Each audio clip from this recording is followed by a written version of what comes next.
ગુજરાતીઓ આનંદો, સરદાર સરોવર છલકાયો, સીએમએ કર્યા નીરના વધામણા. ગુજરાતભરના લોકો માટે આનંદના સમાચાર આવ્યા છે. ગુજરાતની જીવાદોરી પાણીયારું કહેવાતો નર્મદા ડેમ છલકાયો છે.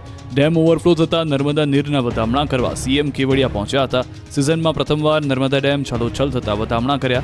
મંત્રોચ્ચાર સાથે નર્મદાના નીરમાં શ્રીફળ, ચુંદડી, કંકુ પધરાવીને પાણીના વધામણા કર્યા. નર્મદા ડેમમાં મધ્યપ્રદેશના ઇન્દિરાસાગર ડેમ અને ઓમકારેશ્વર ડેમમાંથી પુષ્કળ પ્રમાણમાં પાણીની આવક થતાં નર્મદા ડેમ સિઝનમાં પ્રથમવાર છલકાયો. ગુજરાતની જીવાદોરી ગણાતો નર્મદા ડેમ આ સિઝનમાં પ્રથમવાર તેની મહત્તમ સપાટીએ પહોંચી ગયો. ડેમની સપાટી 138.68 મીટરે પહોંચી ગઈ. ડેમમાં 1,30,000 ક્યુસેકથી વધુ પાણીની જંગી આવક થઈ રહી છે. સાથે જ નર્મદા ડેમના 5 ગેટ ખોલવામાં આવ્યા છે. હાલ નર્મદા ડેમના 5 ગેટમાંથી 60,000 ક્યુસેક પાણી છોડવામાં આવી રહ્યું છે.